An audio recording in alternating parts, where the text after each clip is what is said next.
Welcome. This is a time series analysis course. My name is Nicoleta Serban. I'm Associate Professor in the Stewart School of Industry and System Engineering. This lecture is on other time series methods, and in this lesson, I'll introduce an application of modeling heteroscedasticity for data that is observed of the very granular temporal granularity, specifically high-frequency data. Given a time series, the conditional variance of the time series at time t is the variance of the time series given the past values of the time series. In contrast, the unconditional variance of the time series at time t is simply its variance disregarding the variance of the past data. We commonly refer to conditional variance as volatility. In the simple case, when the time series data are independent, that is what happens at current time t, does not depend on what happened in the past, then the conditional variance is the same as the unconditional variance, since the variability at time t is independent of the past data. Independence implies lack of dependence or lack of correlation. In the case when the time series data are uncorrelated but not independent, then we have that the covariance between any two variables in a time series is 0, meaning that there is not a linear dependence between any two variables in the time series. However, it is possible to find a transformation f of the variables in the time series such that f of x1, f of x2 to f of xn are correlated.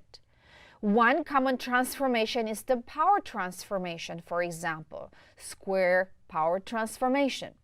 For this case, we do not necessarily have that the conditional variance is equal to the unconditional variance. What is high-frequency data?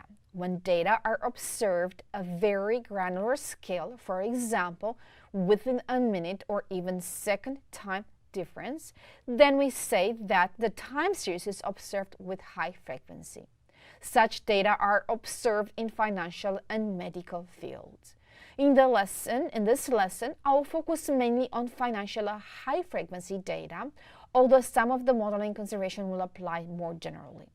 For financial data, the primary objective is to model the volatility at a lower data frequency, say the volatility within a day, from finer scale data, for example, minute level data.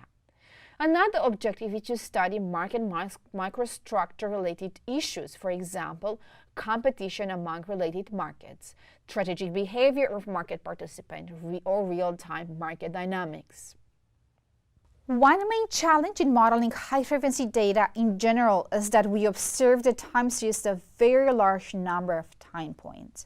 For example, the average daily number of quotes in the USD or exchange market could easily exceed 20,000 observations. And the average daily number of observations of an actively traded stock can be even higher. EKG monitoring when diagnosing sleep apnea, for example, results in recording an EKG signal at milliseconds, and hence over only 1 hour of sleep, we would record 3 million observations. Another challenge is that high-frequency data are often recorded with errors due to the involved process of acquiring the data.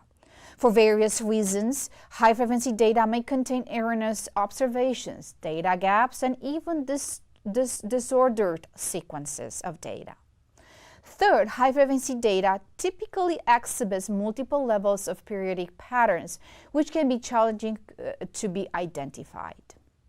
For financial high-frequency data, additional challenges are encountered. Transaction-by-transaction data on trades and quotes are, by nature, irregularly spaced time series with random daily numbers of observations.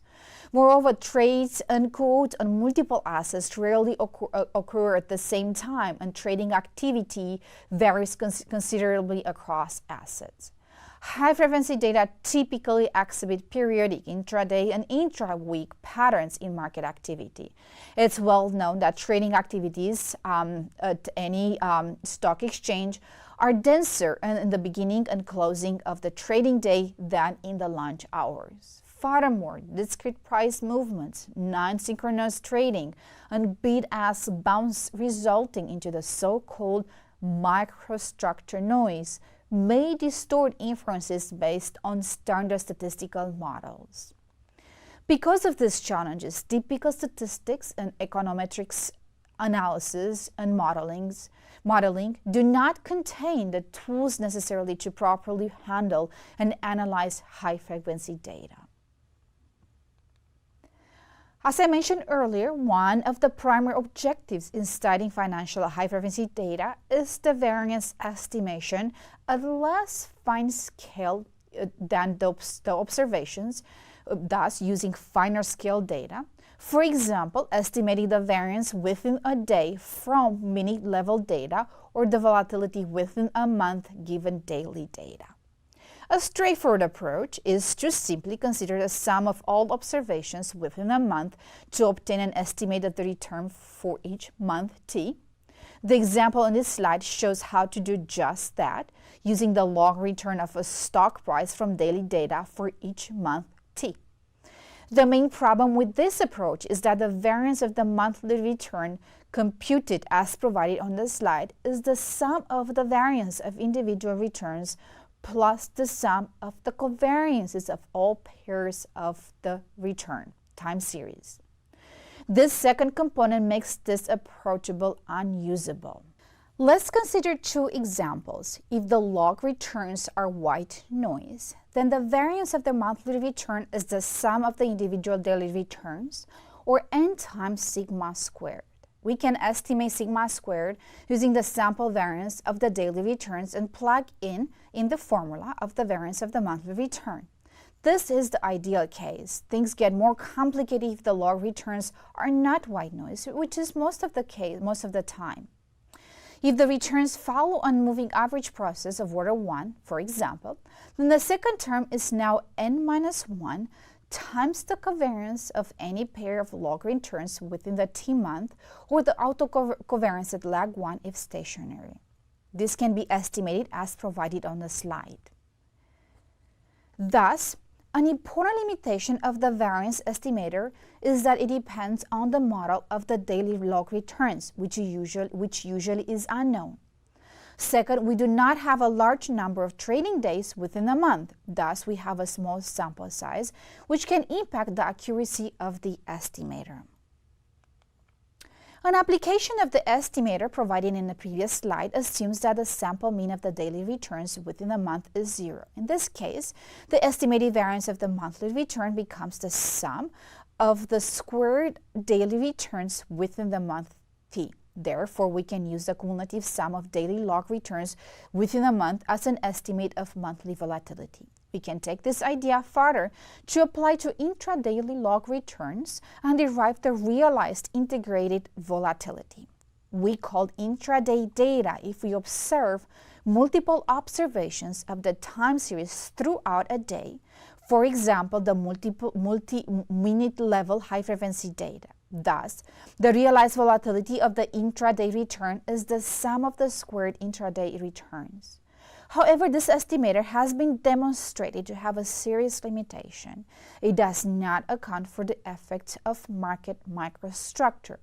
When using very fine timescale data, minute or seconds, the variance estimator will be inflated by the presence of microstructure noise. The finer the timescale, the larger the variability due to the microstructure noise. To address this limitation, many estimators have been developed in such a way they account for the microstructure noise to some extent.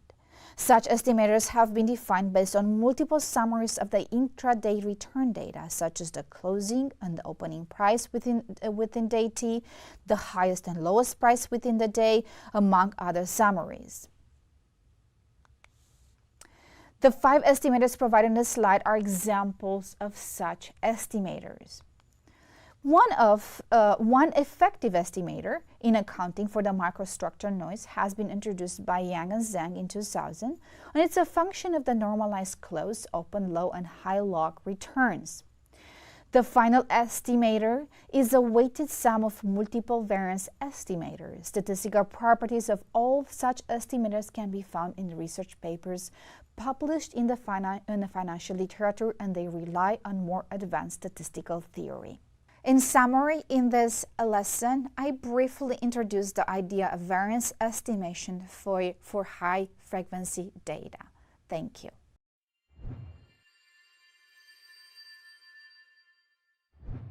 Welcome. This is a time series analysis course. My name is Nicoleta Serban.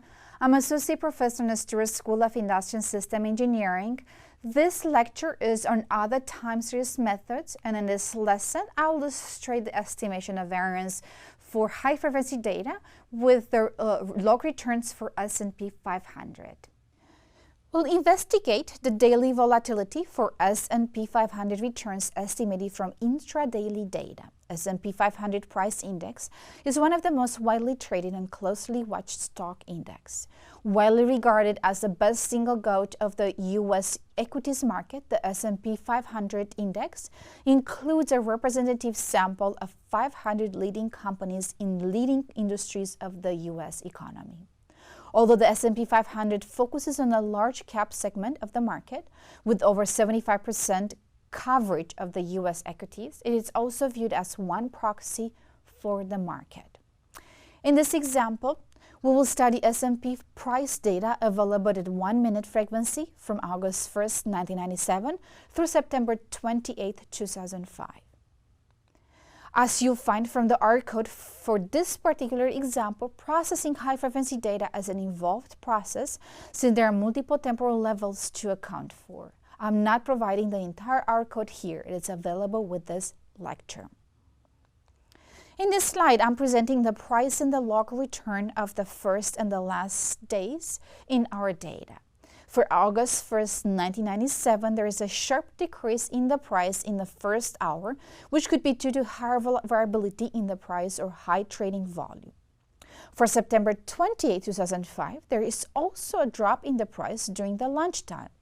On the other hand, the returns for September 28, 2005 are more densely observed than for August 1st, 1997, and there is a large percentage of zero returns in the first day. The following code, the R code, is an extract from the entire R code used to estimate the variance based on the simple approach as provided on this slide and other approaches as provided in the following slides. For the simple approach, we take the intraday data for each day within the observed time frame and estimate a daily variance using the formula provided in a previous lesson.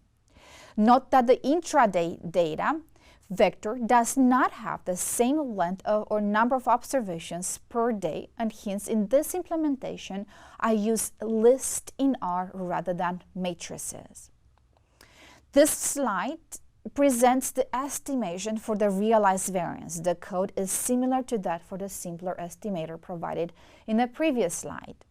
Last, I am providing the R code for estimation of the daily variance using one of the most popular estimation approaches in financial high-frequency data, the approach introduced by Yang and Zhang in 2000. The formula of this estimator was provided in the previous lessons, and it is based on normalized open, close, high, and low prices. The R code for obtaining the normalized price is not provided here. The R code is provided in a full code available with this lesson. I'm only providing on this slide the R code to derive the variance estimator. This slide compares the variance estimates obtained at the daily level from intraday high-frequency data. This comparison clearly shows the limitations for the simple estimator and the realized volatility estimator. These two estimators do not capture any pattern in the volatility as compared to the third estimator. The first two estimators present some large spikes, while the third captures an unexpected pattern in volatility with an increase in early 2000, possibly due to the dot-com bubble, followed by a decrease in 2003 when the market was indeed stable, starting to slowly increase in 2005. In summary, in this lesson, I briefly illustrated variance estimation for the high frequency data for the S&P 500 return time series. Thank you.